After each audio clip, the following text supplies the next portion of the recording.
Hello everybody out there. Today I'm going to be showing off my guts, or the inside of my virtual pin cab, and that's because I had an issue with my older CPU, and I swapped it out for a new computer case. Kind of cleaned up a little bit of the wiring, which, you know, I mean, many people will look at this and go, oh my god, that's so fucking nasty. But nevertheless, it's my cabinet. So I got a new computer case, and I got the SATA power and adapter cable running through the back. I just took out one of these plates, and I left the case on, or, you know, the enclosure. Let me rephrase that. Same thing, I guess. Anyways, this is the wired to the power button, which goes to the bottom of my cabinet. And I can just hit the power button and it turns on. I'm going to kind of start off on this side. What I have here is my LedWiz, fuses, 24-volt contactors, a Zebulon breaker, or excuse me, I shouldn't say breaker, let me rephrase that. Zebulon high-powered board, which has a whole bunch of transistors. So in other words, you can go from 500 milliamps to a higher voltage. I forget the exact specs, but nevertheless, it powers my LEDs. Over here, I got an ugly ass breadboard, and what's happening here is the high-powered board then goes to this, which is now the input. Now, that being said, this is the red, green, blue, and to kind of get that out of the way, you can see the resistance is different because that one's a 33, 27, and 27, and that's because the reds need a different resistor on them. And they're daisy chained, so meaning that there's two on the input side and one on the output side. All those wires then run to my my inside, which, backing up a little bit, there is 12 of them over there, which has 7 over here. These things are frosted and, you know, wired from the back side. There's 5 up on top. I can't really see it that much, but anyways, those ones are not frosted, and these are frosted down here because it's blinding you otherwise. There's a 24-volt marine style fan, 32-inch playfield, pin DMD3, which is also connected with, I believe it's a 5-volt. I'm pretty damn sure. USB connector, speakers, an old pin DMD1, just sitting there. I don't know why, but I got a remote control for that TV. Now going down here a little bit, rotating to other side, I have a shaker motor gear motor combo, which is basically wired into, you know, like into my cab. But as far as software wise goes, they're both act as a gear motor. They run together. That being said, this can't run at 48 because it would be way too strong, even though it's a softer motor. But it is plenty powerful enough at a setting of 12 out of 48, which is about 25%.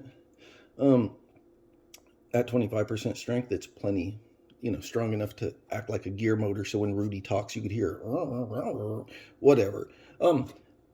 Here for the subwoofer, I got the Polk Audio 10-inch subwoofer powered, and it goes actually all the way to the back. You can see a little bit of light over there. Down below, I have a 24-volt power supply, 12-volt power supply, and a 5-volt power supply. Going over to this side, I have an iPac 2. I'm not sure if I said it on the other side, but these ones are the 24-volt contactors. And I got my coin door buttons, which also activate over here. And I got these wired with power, so they light up. Got the powerful shaker motor. I got my amplifier. This hooks up to my TV, so once my TV is plugged in, I could just lay that or plug this little port in right here. And once I plug that port in, it becomes my remote control. Going over to the back side, I have in this corner a knocker. Got the controls for this TV right here. The wiring, the white wires going up is for the 24 volt marine fan. All of these wires are going to the LEDs. Power cable plugs in right over here. The HDMI plugs in over here. There's fuses for the power and ground on the knocker, and that one usually I think it's the ground that breaks. When I say that, the fuse pops, and that's because usually somebody wired that in the software to something besides the knocker. They wired it to like a light or something else that turns on and stays on, and that'll pop that fuse, which is good because it's a safety measure. And the other one is for the fan. I'm not sure if I pointed it out earlier, but I also have the fuse panel over here, and the LedWiz. I think I already did mention that. Now, I'm going to try to, with one hand, kind of lift this up and get that in there. Here is my my side rails. You know, my side rails are kind of like a little different, very different. I don't think anybody else has ever done it like this.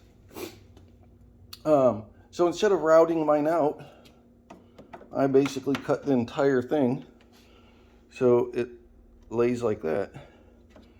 Now, of course, it's obviously not finished like that.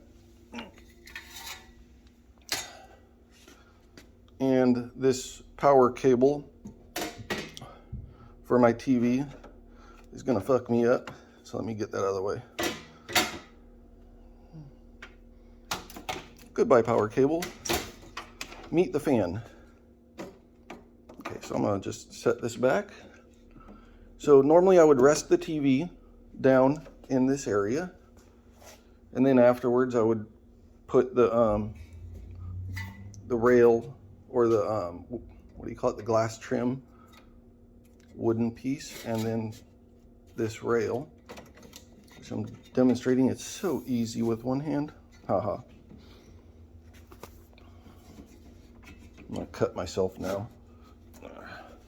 And it locks in with the back box hinge, and it locks in with the button.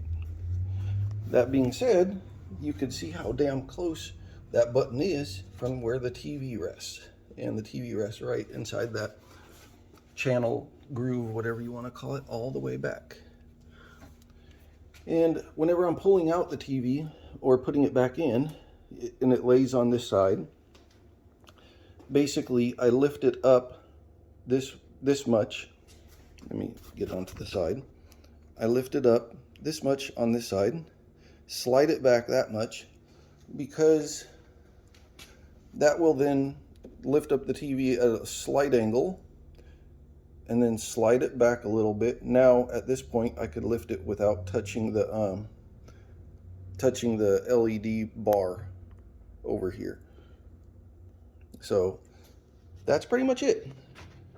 Hopefully I didn't bore you too much. Oh, and this has a coin door button over here as well, or a coin door switch. So that way whenever you open that up, it does activate the open coin door. And I don't think I mentioned the mini Mercury tampons, mini Mercury switches that I have.